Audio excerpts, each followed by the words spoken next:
a étudié en production, volet conception, à l'option théâtre du Collège Lionel Groulx de 1990 à 1993. Créateur réputé, il a depuis sa sortie d'école conçu plus de 80 scénographies pour le théâtre, quelques scénographies pour l'opéra, en plus des scénographies qu'il a conçues pour les spectacles de variété et pour la télévision. Plusieurs de ces scénographies lui ont valu des prix et des nominations. Au Gala des Masques, alors pensons à Antarcticos, Change tous les Antichristers sont en ville, Tête première, Everybody's Wells pour tous, Le Périmètre et Coma Unplugged. Pour l'opéra, il a conçu, pour l'Opéra de Montréal, entre autres, les décors de la Bohème de Puccini et au printemps, si vous voulez voir sa scénographie de Faust de Gounod. À la télévision, on a pu apprécier son travail notamment dans Ultimata, Il va y avoir du sport, Tout simplement Claudine et Flash. On voit qu'il a une large palette. Olivier Landreville est coach en scénographie à l'École nationale de théâtre du Canada. Il donne des ateliers et enseigne la scénographie à l'option théâtre du Cégep de Montréal. Bienvenue à la Petite Licorne. C'est rare de pouvoir dire la petite licorne quand on a la licorne.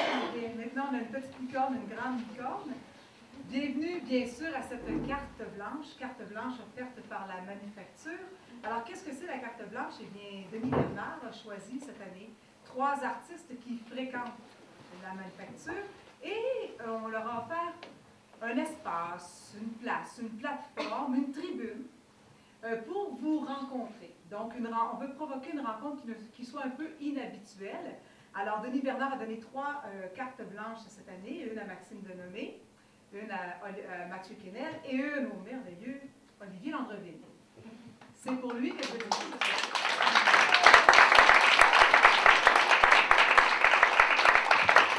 Je suis Caroline Lavoie et j'aurai le plaisir d'animer cette rencontre avec Olivier. Nous avons nommé cette rencontre « Viens voir un scénographe ». Alors, aujourd'hui, Olivier va se pencher sur les scénographies, mais celles qu'il a conçues spécifiquement pour la Manufacture, donc pour le théâtre de la Licorne. Et bien sûr, il sera accompagné de ses maquettes, de moi et des maquettes, 12 maquettes. Vous verrez pourquoi 12 tout à l'heure. Donc, 12 maquettes et bien sûr du matériel visuel. Et nous pencherons sur les scénographies de la Manufacture. Je présume que vous voulez le voir. Le voici, Olivier Landreville.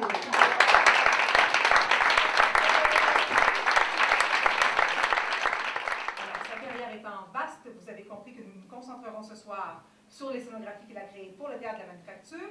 Une belle soirée en perspective parce qu'en 19 ans de carrière, il a conçu pour la Licorne 23 scénographies, dont 12 pour la Manufacture. Ces scénographies ayant été d'abord des maquettes, voilà pourquoi les maquettes sont derrière nous. Elles s'allumeront quand il sera le temps. Très cher Olivier, on a décidé, tu as décidé aujourd'hui qu'on allait revisiter les scénographies que tu as faites pour la Manufacture, mais tu veux qu'on les regarde en se posant, disons, en se questionnant sur 2 aspects principaux. J'aimerais ça que tu nous en parles. Au départ, ce que je me suis posé comme question, la prémisse de départ, c'est de dire, est-ce qu'une salle, la Licorne en l'occurrence, influence ou dicte la scénographie?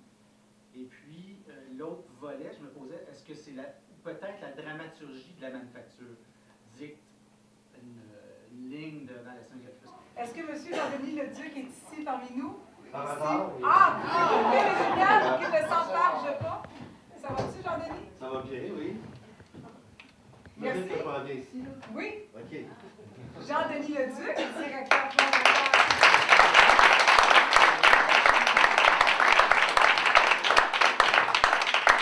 Alors, merci pour cette merveilleuse idée. C'est bon, hein? Ah oui, c'est super. C'est vrai qu'on descendait le chauffage, on descendait le chauffage pour que le monde dans la salle se sente vraiment qu'il y ait froid un peu. Mais tu te souviens-tu, à la première, le chauffage avait comme bloqué, puis il faisait tellement chaud dans la salle que ça marche. Il y a quelque chose à ce moment-là qui fonctionne. Génial. Donc, merci beaucoup, Jean-Denis. Ça fait plaisir. Et je vais vous dire tout de suite s'il est là, M. Michel Monti, à venir nous rejoindre.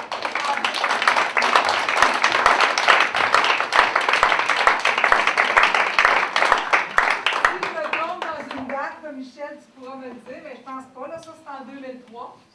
Alors là, c'est extraordinaire parce que vous veniez de faire la Société des loisirs. C'est comme un retour de balancier. Là, on s'en va avec Gagarinoué, un tout petit décor fermé plus sombre. Alors, allez-y, vas-y, parle-nous de ce décor-là. Et bien sûr, Michel, tu interviens quand tu veux. Oui, je suis très d'accord avec ça. Quand je vois le H-Beam, vous voyez le H-Beam dans le livre, c'est juste une anecdote qui n'a rien à voir avec le. Ben oui, ça me commente le décor. C'est qu'à un moment donné, des fois, on fait des noirs ou des semi-noirs entre les scènes pour que les comédiens changent de place. Et puis, il y avait pas eu de glow tape, mais c'est un vrai beam d'acier. David Boutin, on a entendu bon. Il y avait vraiment un orange dans le fond. Ça, je t'en ai tout le temps voulu, Olivier. Alors, si Denis est dans cette salle, je l'inviterai bien sûr à se joindre à nous. Est-ce que tu vois clair? Ça va? Oui, ça va. Alors, la pièce s'appelle Moments, sera présentée à l'automne 2012. Ça va être une pièce qu'on va présenter à l'automne, au mois d'octobre, 2 octobre. C'est ça, ouais. Alors, Parce que moi, j'ai appris tantôt que j'étais là, je ne savais pas. écoute, on sait que tu t'as levé sur un 25 cents. Non, c'est pas ça, mais il ne m'avait pas parlé de ses intentions. C'est parfait. C'est très bien. C'est oui. aussi énervant pour moi que pour toi. Parfait. Okay. Mais Olivier, on a regardé toutes tes scénographies, parce que peut-être que vous avez votre opinion et vous voudrez la partager avec Olivier. Denis, on a regardé les scénographies, donc est-ce que tu trouves que oui, il y a une ligne, il y a un fil conducteur dans tes scénographies que tu as fait pour la. C'est sûr que c'est une fausse conclusion, là, parce qu'on travaille là-dessus depuis longtemps, mais là, en ce moment, on regarde les spectacles de la manufacture. Il y a une ligne dans la manufacture. Si on avait sorti tous les shows que j'ai fait à la Licorne, ça serait autre chose. Oui. Donc, oui, la salle influence quelque chose, mais la dramaturgie influence surtout le fait qu'il y a en tout cas, dans mon travail, une continuité, d'après moi. C'est surtout la dramaturgie, d'après moi, qui influence. Est-ce que tu es d'accord avec tout à cela? fait, tout à fait, oui. Que ce soit ici ou ailleurs, dans n'importe quel autre théâtre, tu ne fais pas des plafonds partout. Puis, Non.